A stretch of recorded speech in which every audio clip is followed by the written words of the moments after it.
Avant de découvrir les premiers noms de ce classement, rappelez-nous tout d'abord les 6 groupes de la prochaine Coupe d'Afrique des Nations. On va commencer très logiquement par le groupe A avec le Maroc, pays hôte, qui sera dans le même groupe que le Mali. Fousseni, on vous a vu trembler un petit peu au moment de ce tirage au sort. Le Mali, quart de finaliste de la dernière Coupe d'Afrique des Nations, la Zambie et les Comores, donc dans ce groupe A. Dans le groupe B, on retrouvera l'Égypte, 8e de finaliste lors de la CAN en Côte d'Ivoire, l'Afrique du Sud, demi-finaliste, l'Angola et le Zimbabwe dans le groupe B. Groupe C, Nigeria, Tunisie, Ouganda et Tanzanie, 3 groupes plutôt relevés. On passe au groupe D avec un groupe où il y aura de gros chocs, avec notamment ce Sénégal, Congo, RDC qui promet évidemment, avec le Bénin évidemment, et le Botswana, le groupe E, le groupe de Nabil Djellit avec plusieurs souvenirs. Nabil, il y aura le Burkina que vous aviez affronté lors de la dernière CAN et la Guinée équatoriale, un mauvais souvenir pour les Algériens. Le groupe est complété par le Soudan et enfin le groupe de la mort avec le Cameroun, la Côte d'Ivoire, un choc qu'on aura dès la 2e journée de cette CAN qui promet déjà d'être très très chaud. Philippe, vous confirmez, c'est le groupe le plus relevé? Ce groupe Oui, surtout pour nous francophones, évidemment. Donc, ce sont des équipes pour lesquelles on a évidemment beaucoup de proximité. Côte d'Ivoire, Cameroun, Gabon en plus. Donc forcément, on sera passionné par ce groupe, c'est une évidence. Maintenant, groupe de la mort, on n'en sait rien. Surtout que maintenant qu'il y a beaucoup de 3e qualifiés. Mais c'est vrai que dans un groupe aussi relevé, être 3e et être qualifié en étant 3e dans ce groupe-là sera peut-être plus difficile qu'ailleurs. Vous dites que c'est maintenant facile de se qualifier. Bah oui. Et vous êtes en face d'un Algérien qui n'a pas réussi à se qualifier lors des 2 dernières éditions. Oui, mais lui, il fait 4e. Vaut mieux la gagner une fois et faire 2 fois 4e que faire 3 demi-finales et jamais la gagner. C'est pas sûr. C'est pas sûr. C'est un bon débat. C'est un bon débat. Vous avez beaucoup d'appréhension là? Une balle perdue pour le Mali, ça?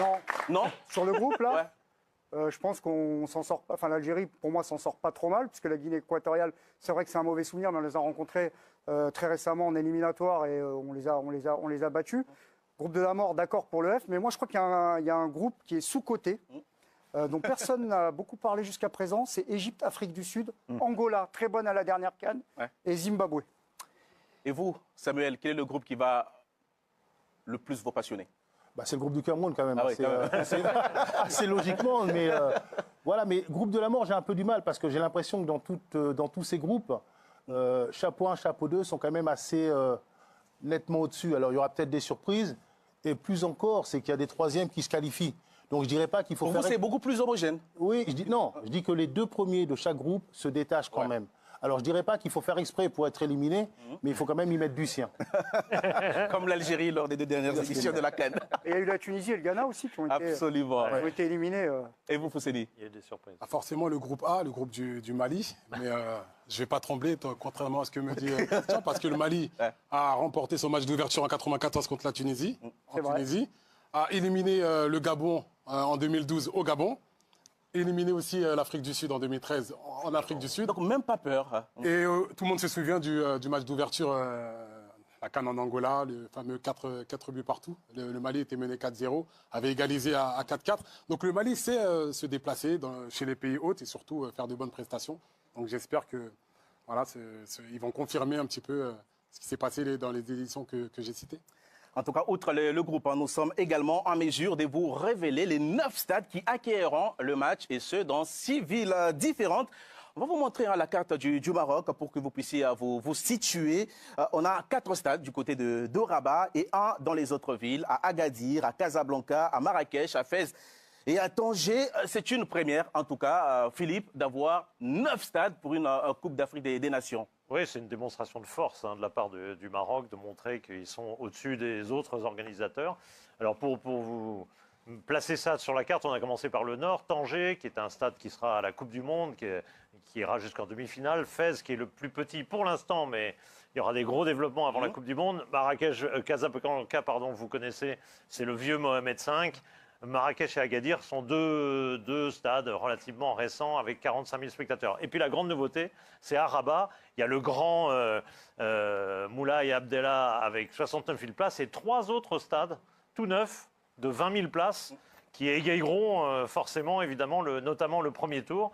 Puisque vous vous rendez compte que dans la ville, il y aura 4 stades. Ça nous rappellera la Coupe du Monde à Doha, non Qatar, bien sûr. Un petit peu. En tout cas, c'est au contraire de la CAN 88 où Casablanca était le centre principal, le match ouverture finale.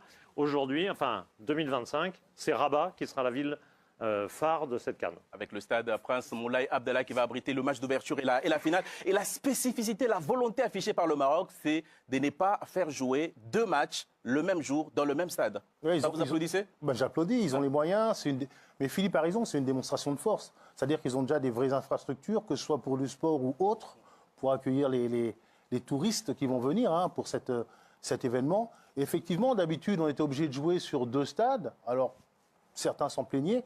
Et là, effectivement, on ne jouera pas 2 matchs consécutifs sur le même stade. Je pense que c'est mieux déjà au niveau des pelouses. On va moins les abîmer en répétant 2 matchs de suite. Ouais.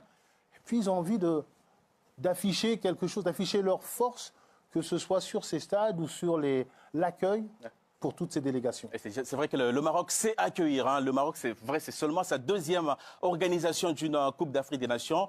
Mais tout se passe au Maroc maintenant. Le Maroc a accueilli beaucoup d'équipes nationales, notamment le Mali, notamment la Guinée, qui ont joué leur match des éliminatoires Je dans pense qu'il y a ce plusieurs nations pays. qui ne vont pas être dépaysées, qui ont déjà pris certains repères.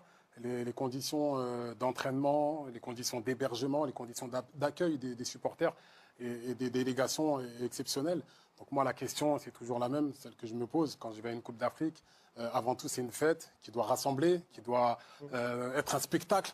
Et je pense que le spectacle, il est magnifique quand les stades sont pleins.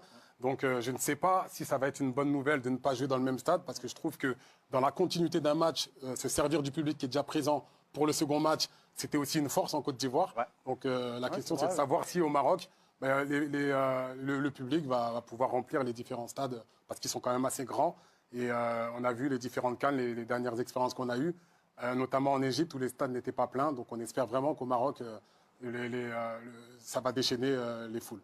Voilà pour la première analyse. Oui, il y a une autre grande nouveauté dans cette CAN, c'est que les équipes auront des camps de base. Au lieu de se déplacer complètement d'un stade à l'autre, elles auront un camp de base. Il y a 23 hôtels, parce qu'évidemment, le Maroc n'a pas dit où il serait. Mais bon, il y aura 23 hôtels choisis pour les équipes, qui resteront toute la compétition là. Elles iront juste à J-1 dans la ville où elles jouent. Mais le reste du temps, elles reviendront comme à la Coupe du Monde. Ça, c'est une autre grande nouveauté au niveau infrastructure du Maroc. Rendez-vous donc du 21 décembre 2025 au 18 janvier 2026 pour cette compétition à suivre intégralement sur les chaînes Canal+ Sport.